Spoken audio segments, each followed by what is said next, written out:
기도하세요. 지금 아직 포기하지 마세요. 주님 앞에 무릎 꿇고 겸손하게 기도해 보세요.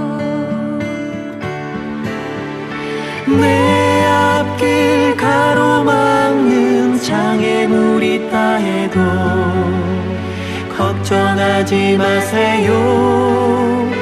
돌아서지 마세요. 슬픔도 기쁨도 괴로움도 기도로 이겨낼 수 있잖아요. 기도하세요. 기도하세요. 주님은 당신 편입니다.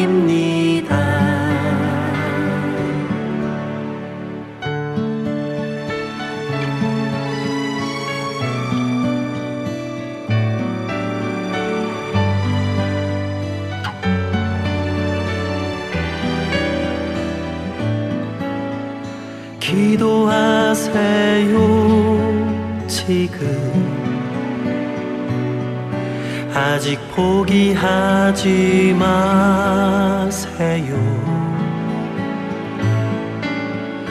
주님 앞에 무릎 꿇고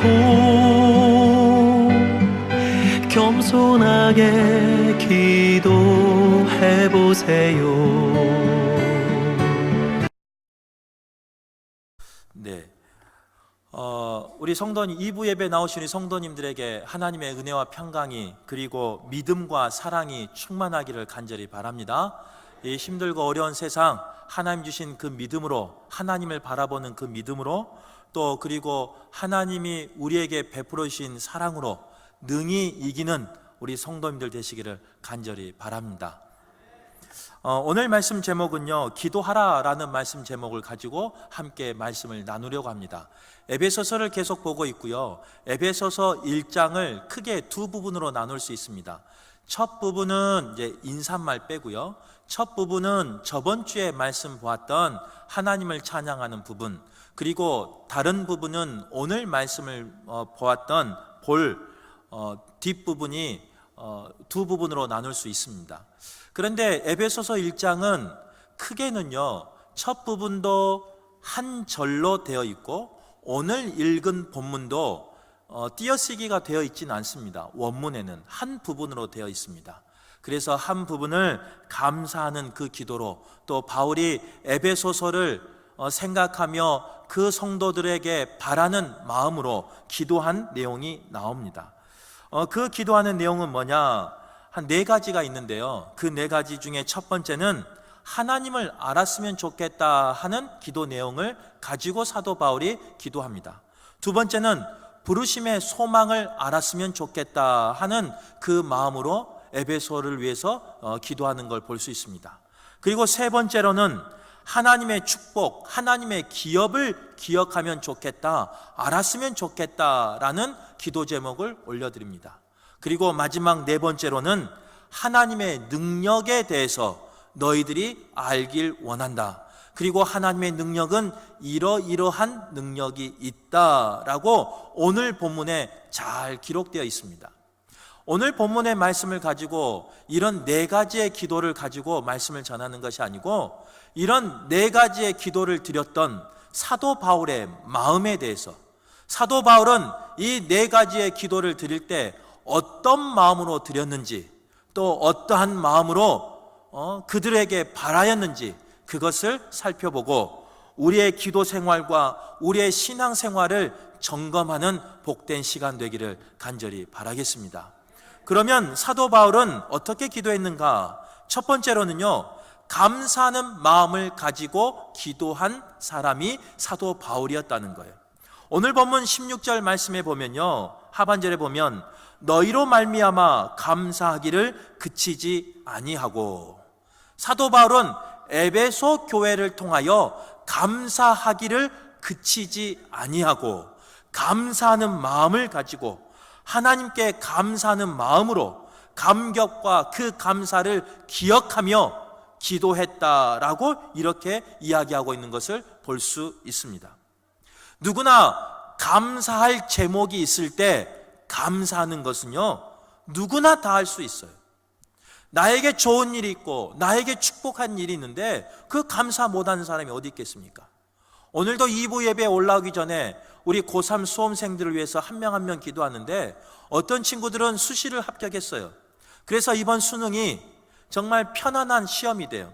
그냥 나의 실력을 점검하는 시험. 하지만 또 어떤 친구는 이제 정시를 앞두고 이번 수능이 중요한 시험이 돼요. 그 수시에 합격한 친구들이 감사하지 못한다면 그럴 수는 없죠. 하지만 내 삶 가운데 감사하지 못할 때, 환난이 있을 때, 고난이 있을 때, 그때도 감사할 수 있는 사람이 성숙한 신앙인이에요. 감사한 제목이 있을 때 감사한 것은요, 어느 누구나 할 수 있지만 감사할 제목이 없을 때 감사할 수 있는 사람이 바로 참 신앙인인 것을 볼 수 있어요. 사도 바울은 범사에 감사한 사람이었습니다. 사도 바울은 감사할 수 있는 상황이 아니었습니다. 그는 옥중에 갇혀 있었고 또 그는 매여 있는 사람이었고 그는 자유를 누릴 수 없는 사람이었습니다. 그럼에도 불구하고 사도는 매 순간마다 범사마다 감사하는 삶을 살았던 사람이 바로 사도 바울이었다는 거예요. 사도 바울은요, 체질이 감사 체질이에요. 사도 바울은 그의 성격이, 그의 삶이 건들면 감사가 나오는 사람이 사도 바울이었어요. 그것은 오늘 본문에서 뿐만 아니라 옥중 서신인 다른 서신서에서도 볼 수 있습니다. 빌립보서 1장 3절에 보면요, 뭐라고 이야기하냐면 나의 하나님께 감사하며 라고 사도 바울은 고백하고 있고요, 골로새서 1장 3절에는 동일하게 예수 그리스도 아버지께 감사하노라 하면서 서신서를 시작하는 것을 볼 수 있습니다. 그리고 빌레몬서 1장 4절에 보면요, 내 하나님께 감사하고 기도할 때 이렇게 고백하고 있는 것을 볼 수 있어요. 이 네 서신서는 사도 바울이 감옥에 갇혀 있을 때 쓴 서신서예요. 환경은, 상황은 다르지만, 대상은 다르지만 사도 바울은 그 감옥 생활 가운데 한결같이 감사함을 고백하는 것을 볼 수 있습니다.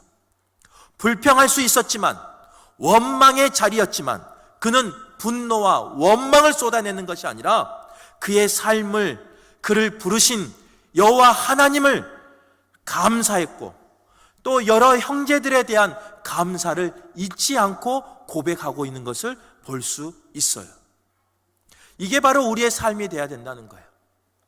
우리의 삶이 알고 있는 데서 끝나는 것이 아니라 범사에 매 순간마다 감사가 넘치는 삶 되기를 간절히 바랍니다. 수도원과 감옥의 차이를 아십니까?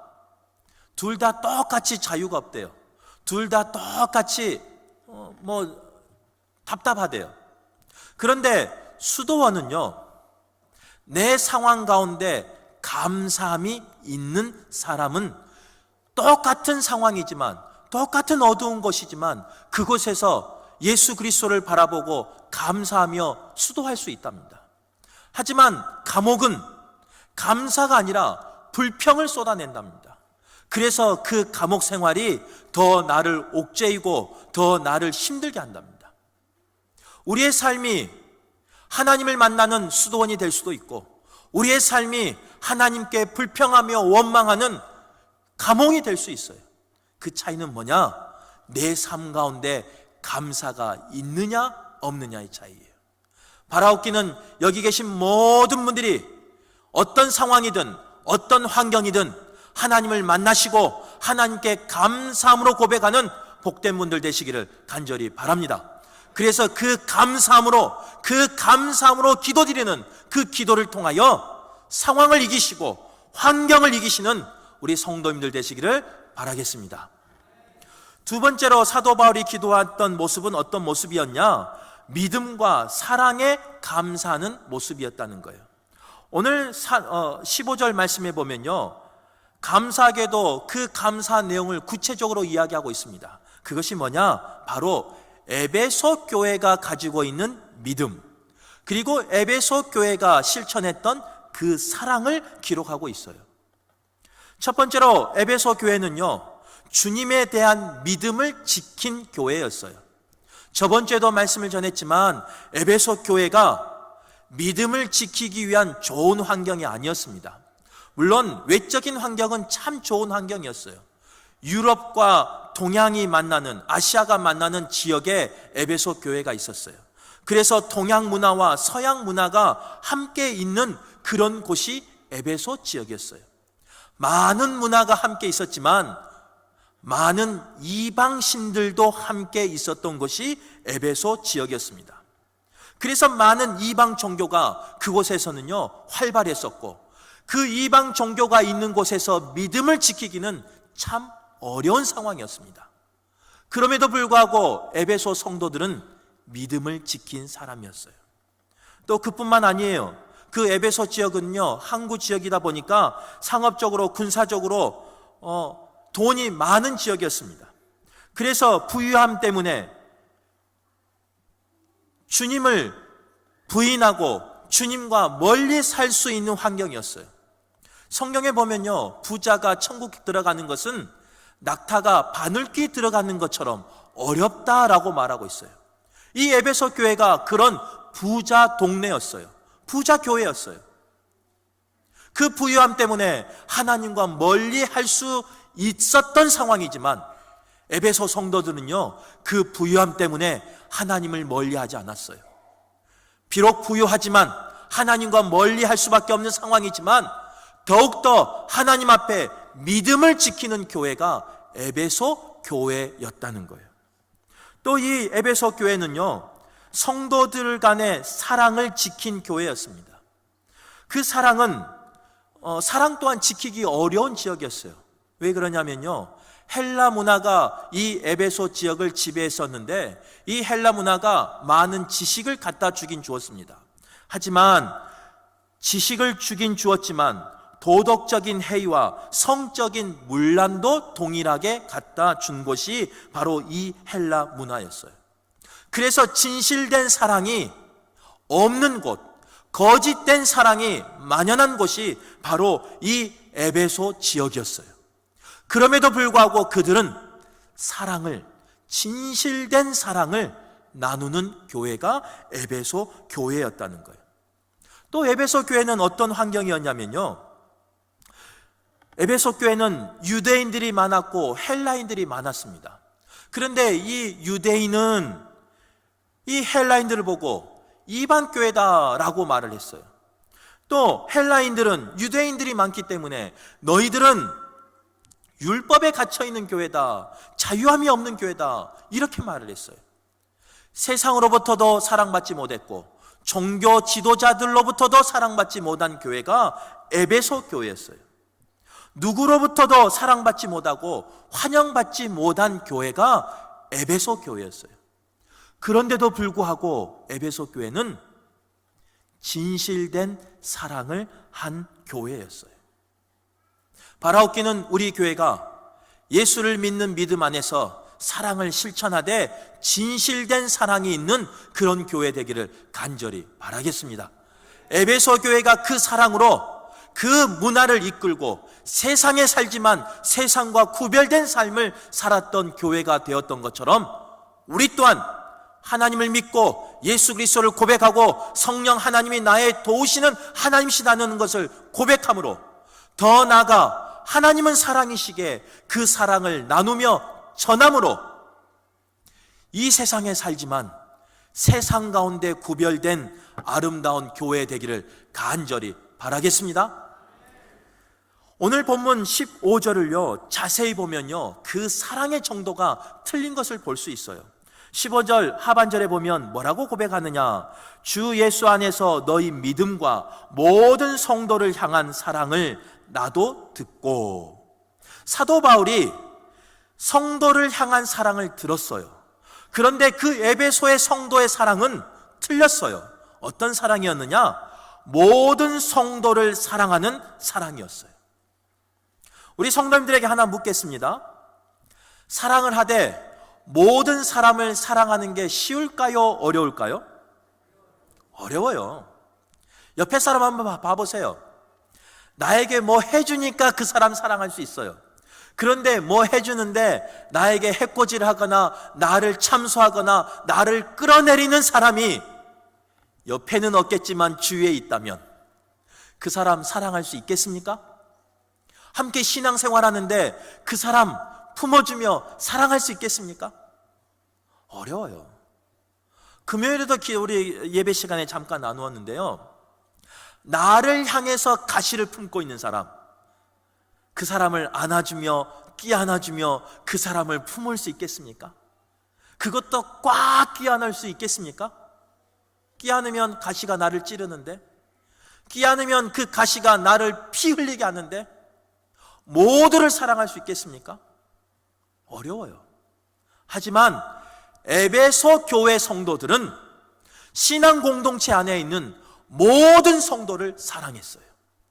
비록 가시를 품고 있고, 비록 비수를 품고 있고, 비록 나를 향해 칼을 겨누고 있지만 하나님의 명령이기에, 하나님이 사랑하시기에, 하나님도 그들을 품으셨기에 에베소 성도들은요, 그들을 품고 그들을 사랑하고 그들을 끝까지 안아줬어요. 바로 그 사랑이 모든 성도를 향한 사랑이에요.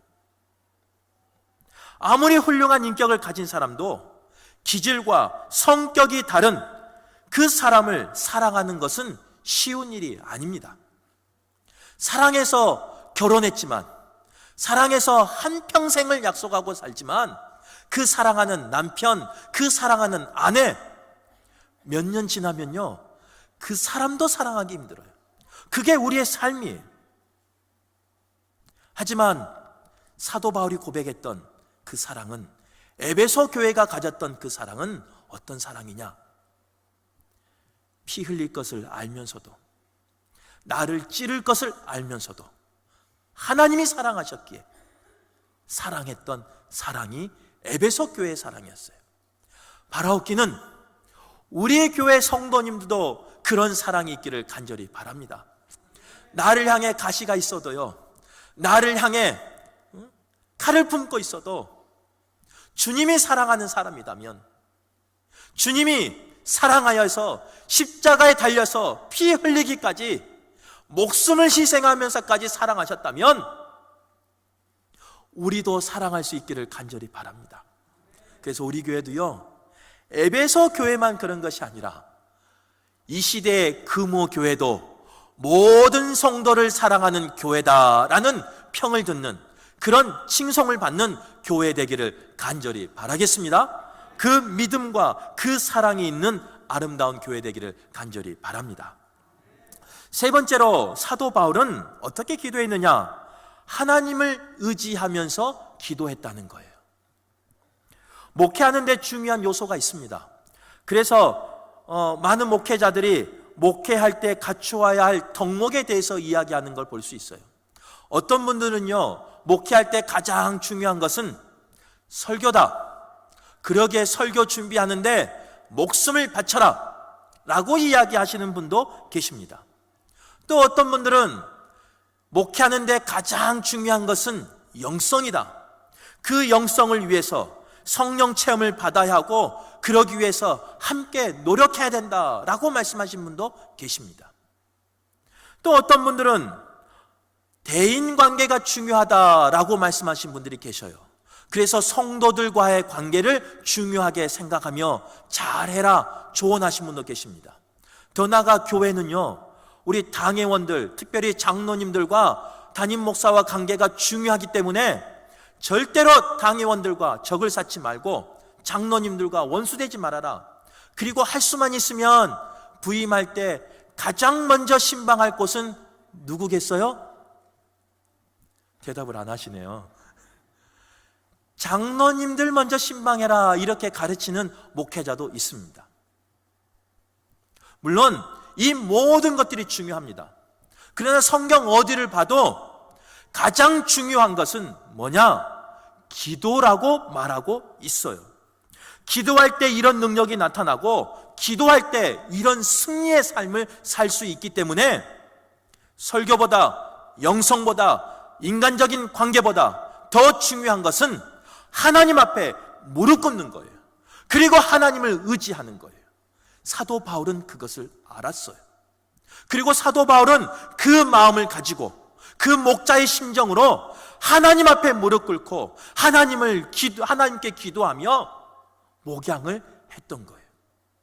바라옵기는 우리 교회가 그런 교회 되기를 간절히 바랍니다. 하나님을 의지하면서 하나님을 바라보면서 기도함으로 승리하는 그런 교회가 되기를 간절히 바라겠습니다.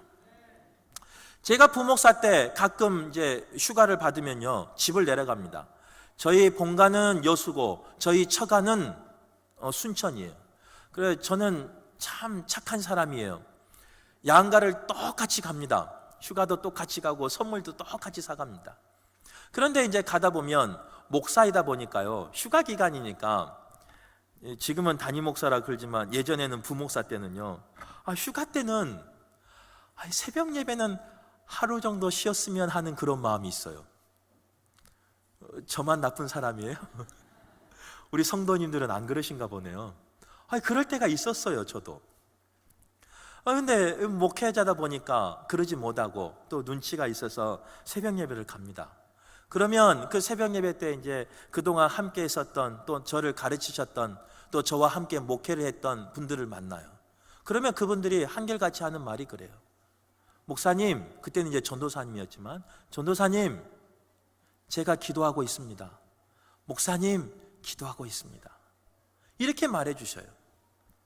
10년이 지났는데도, 어떤 교회는 20년이 지났는데도 불구하고 요즘 만나도 목사님, 기도하고 있습니다. 이렇게 말할 때가 있어요. 얼마나 저에게 큰 힘이 되는지 몰라요. 아마 저의 목회의 근간은 그 기도의 힘이 아닌가 생각돼요. 그 기도의 힘으로 담대하게 목회할 수 있지 않는가, 그렇게 생각이 돼요. 바라옵기는 우리 성도님들도 그 기도의 능력을 겸비하시고 그 기도의 능력으로 승리하는 복된 분들 되기를 간절히 바랍니다. 전에 있었던 치유하는 교회 담임 목사님이셨던 김의식 목사님 계셔요. 아마 저희 교회도 부흥회로 오신 걸로 알고 있는데, 그 목사님에게 배울 점이 많이 있는데 그 중에 한 가지 특별하게 배울 점이 있어요. 그게 뭐냐면요, 목사님은 그 교회에서 부목사 생활하다가 담임 목사로 나가면요, 성경책 앞에다가 그 이름을 써줍니다. 성경책 앞에다가 그 이름을 써주고 새벽마다 그 이름을 보면서 기도하셔요. 제가 거기서 목회를 배우면서, 야, 저거 참 좋다, 나도 배워야 되겠다, 그렇게 생각했어요. 아마 오늘 새벽도 저도 담임을 나왔기 때문에 저 이름이 10몇 번째나 아마 들어가지 않았을까 생각이 돼요. 오늘 새벽도 기도하셨을 거예요. 저도 그 모습을 보고요, 제 성경책에 이름을 썼어요.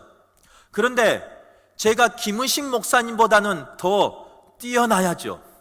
그래서 김의식 목사님은요, 어떻게 하시냐면 담임 목사로 나간 분만 이름을 써요.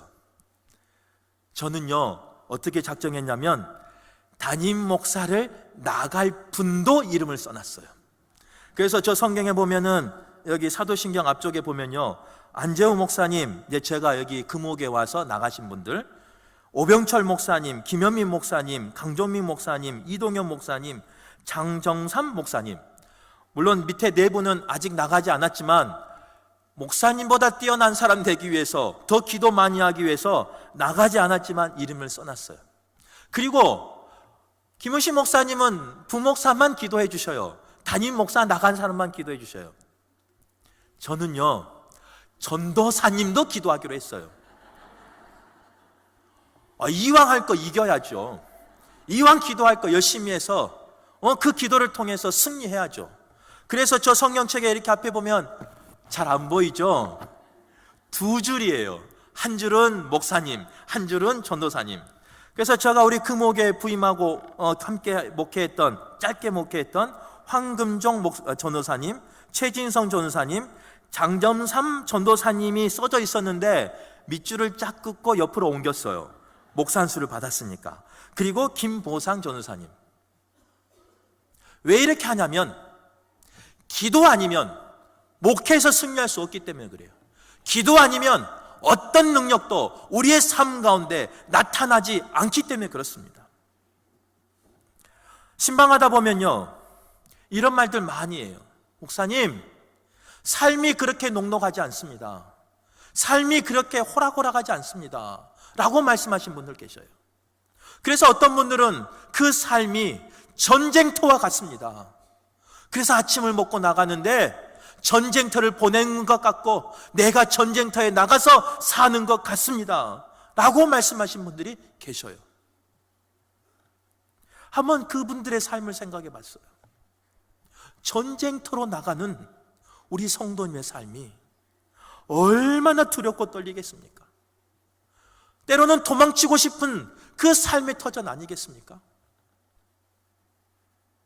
그런데 이런 삶 가운데 우리는 선택해야 돼요. 계속 두려워하며 살 것인지 아니면 두려움의 고리를 끊어버리고 기도로 승리할 것인지, 날마다 기도하여 승리하든지 아니면 날마다 두려워하는 삶을 살든지. 우리 성도님들은 두려워하는 삶을 살기를 원합니까? 아니면 승리하는 삶을 살기를 원합니까? 당연히 승리하는 삶이죠. 우리 자녀들이 승리하기를 원합니까? 세상에 두려워하며 살기를 원합니까? 당연히 승리하기를 원하죠. 그러기 위해선 기도하셔야 돼요. 그러기 위해선 간절히 기도하셔야 돼요. 그 기도의 능력이 우리 성도님의 삶 가운데 이루어질 때 우리는 승리를 경험할 수 있고 환경에 연연하지 않고 환경에 휩싸이지 않고 든든히 서갈 수 있는 겁니다. 바라옵기는 오늘 이 예배 드리는 모든 성도님들이 사도 바울이 기도했던 것처럼 우리도 기도하기를 바라고, 사도 바울이 바라고 원했던 것처럼 우리 또한 그런 삶을 살기를 간절히 바랍니다. 그래서 삶 가운데 승리의 삶을 경험하며 삶 가운데 하나님이 주신 믿음과 사랑으로 또 감사하는 마음으로 항상 형통의 복과 평강의 복을 누리시기를 간절히 바라겠습니다. 기도하겠습니다. 하나님 아버지 감사합니다. 하나님께서 주신 귀한 말씀 나누었습니다.